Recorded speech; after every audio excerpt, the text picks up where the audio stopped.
अस्सलाम वालेकुम। उम्मीद करता हूँ आप सब खैरियत से होंगे। आज की इस वीडियो के अंदर मैं शेयर करने वाला हूँ फाइलर के होने से आपको कौन कौन से फायदे होते हैं और अगर आप नॉन फाइलर रहते हैं तो आपको कौन कौन से नुकसान होते हैं। कुछ 11 से 12 पॉइंट्स मैंने अपने पास लिखे हुए हैं, ठीक है। आपको बताऊंगा अगर आप फाइलर होते हैं तो आपको यहाँ पर इतना इतना डिस्काउंट देखने को मिलता है और अगर आप नॉन फाइलर होके वो काम कर रहे होते हैं तो आपको कितना ज़्यादा नुकसान होता है, कितना ज़्यादा टैक्स आप पे कर रहे होते हैं। मैं यहाँ पर आपके साथ शेयर करता चलूँ, अगर आप वाकई में फाइलर होना चाह रहे हैं, अपने आप को फाइलर एक्टिव करवाना चाह रहे हैं, व्हाट्सएप का नंबर स्क्रीन पर दे रहा हूँ और डिस्क्रिप्शन के अंदर भी अपना व्हाट्सएप नंबर लिख दूंगा। आप हमसे रब्ता करके अपने आप को फाइलर रजिस्टर करवा सकते हैं। तो मैं यहाँ पर शेयर करता चलूँ, स्टेप बाय स्टेप क्लियर करूंगा कि किस तरह से आपने जो है फाइलर होने से आपको बेनिफिट होगा, किस तरह से आपको नॉन फाइलर होने से नुकसान होगा। उससे पहले जल्दी से वीडियो को लाइक करके चैनल को लाजमी से सब्सक्राइब कर दीजिएगा, साथ दिए वाला आइकन को भी लाजमी से ऑन कर दीजिएगा क्योंकि ऐसी यूजफुल वीडियो मैं इसी चैनल पर लाता रहता हूं।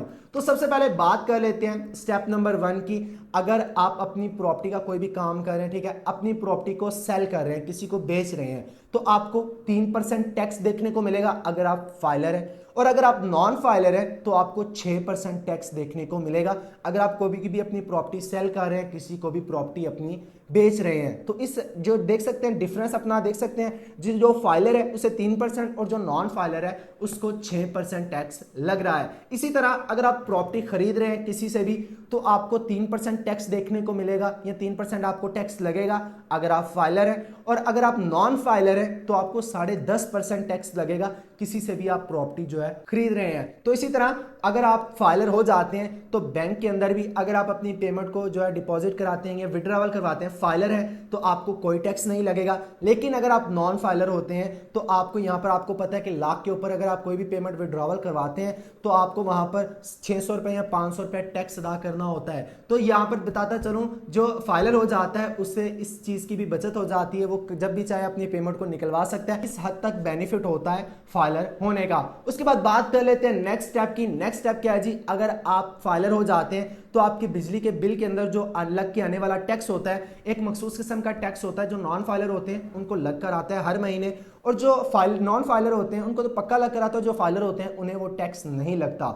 लेकिन अगर आप फाइलर नहीं है तो आपको वो टैक्स लग कर आ रहा है। अगर आप फाइलर हो जाते हैं तो वो टैक्स आपका रिमूव हो जाता है क्योंकि एफबीआर के अंदर अपने आप को आप रजिस्टर करवा लेते हैं। उसके बाद बात कर लेते हैं नेक्स्ट बेनिफिट की। अगर आप कारोबार करते हैं, कोई भी कार का सेल एंड बाय का, कार खरीदते हैं, कार बेचते हैं, तो वहां पर भी आपको अच्छा खासा बेनिफिट देखने को मिलता है। अगर आप फाइलर हो जाते हैं आपको टैक्स कम देखने को मिलेगा, और अगर आप नॉन फाइलर रहते हैं तो आपको बहुत ज्यादा टैक्स जो है वो अदा करना पड़ता है। उसके बाद बात कर लेते हैं नेक्स्ट बेनिफिट की। नेक्स्ट बेनिफिट क्या है जी, अगर आप सरकारी मुलाजिम हैं या सरकारी टीचर हैं तो आपकी एक्स्ट्रा ड्यूटीज लगती होंगी। जिस तरह अगर मैं मिसाल दूं, एक मिसाल दे रहा हूं सरकारी टीचर की, ठीक है, उसकी जो एक्स्ट्रा ड्यूटी लगती है, ओवर टाइम लगता है या एक्स्ट्रा ड्यूटी ही कह लेंगे, बोर्ड्स के अंदर उनकी ड्यूटी लगती है, मर्दमशुमारी के अंदर उनको एक्स्ट्रा ड्यूटी पर जो है वो भेज दिया जाता है। जो उसका मुआवजा होता है, जो उन्हें मुआवजा वो दिया जाता है, बिलफर्ज उन्हें 1 लाख रुपया उस दिया जाता है उस काम का, मर्दमशुमारी के अंदर अगर काम कर रहा है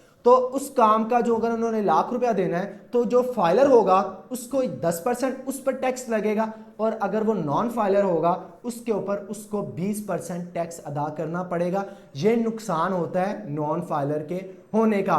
उसके बाद बात कर लेते हैं नेक्स्ट बेनिफिट की। नेक्स्ट बेनिफिट क्या है जी, अगर आप आईटी डिपार्टमेंट के अंदर है या आप फ्रीलांसर हैं, आपका जो प्रोजेक्ट्स होते हैं बाहर के ममालिक से होते हैं, बाहर के ममालिक से आपने प्रोजेक्ट लिए, प्रोजेक्ट को कंप्लीट किया, प्रोजेक्ट आपने सबमिट करवाए, उसके बाद वो आपको मुआवजा भेजते हैं डॉलर्स की सूरत के अंदर बैंक के अंदर, ठीक है।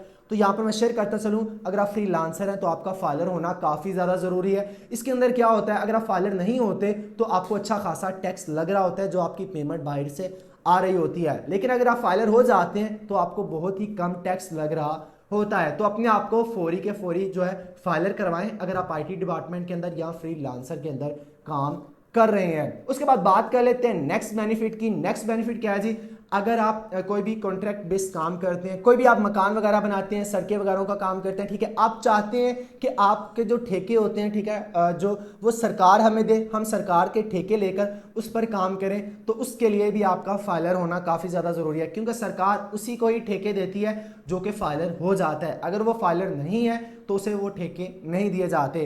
तो अपने आप को फाइलर लाजमी तौर पर करवा लें। उसके बाद बात कर लेते हैं नेक्स्ट बेनिफिट की। नेक्स्ट बेनिफिट क्या है जी, अगर आप ओवरसीज पाकिस्तान है तो आपका फाइलर होना बहुत ज़्यादा ज़रूरी है। इसके अंदर क्या होता है, अगर आप ओवरसीज पाकिस्तान है, अगर आप फाइलर हो जाते हैं, अपनी पेमेंट को बाहर से भिजवा रहे होते हैं या अपनी पेमेंट या जो है यहाँ से पेमेंट बाहर मंगवा रहे होते हैं, तो उस पर अच्छा खासा टैक्स लग रहा होता है अगर आप नॉन फाइलर हैं। लेकिन अगर आप फाइलर हो जाते हैं तो आपको क्या होगा, यहाँ पर कम टैक्स देखने को मिलेगा। और उसके बाद बात करते हैं नेक्स्ट बेनिफिट की। नेक्स्ट बेनिफिट क्या है जी, अगर आप फाइलर होते हैं आपको कौन सा बेनिफिट देखने को मिलेगा, अगर आप प्रॉपर्टी का काम करते हैं। क्योंकि सरकार क्या कहती है, हमारी हुकूमत क्या कहती है, गवर्नमेंट क्या कहती है कि अगर आप फाइलर हो जाते हैं तो आप अनलिमिटेड तक प्रॉपर्टी खरीद भी सकते हैं, अनलिमिटेड तक प्रॉपर्टी जो है वो आप बेच भी सकते हैं या सेल भी कर सकते हैं। लेकिन अगर आप फाइलर नहीं है, अगर आप नॉन फाइलर है, तो आप एक लिमिटेड तक प्रॉपर्टी खरीदेंगे और एक लिमिटेड तक प्रॉपर्टी आप क्या करेंगे, बेचेंगे। तो कोशिश करें अपने आप को फाइलर रजिस्टर करवाएं।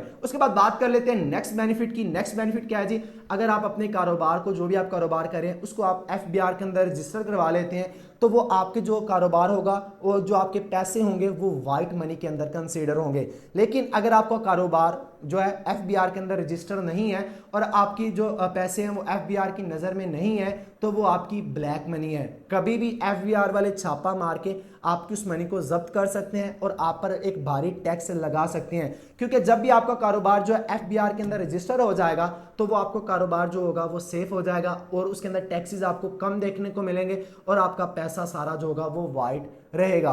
उम्मीद करता हूं आपको समझ आ गई होगी, पता चल गया होगा कि कौन कौन से बेनिफिट्स आपको देखने को मिलते हैं अगर आप अपने आप को एफबीआर के अंदर रजिस्टर करवा लेते हैं और कौन कौन से आपको नुकसान होते हैं अगर आप अपने आप को फाइलर नहीं करवाते।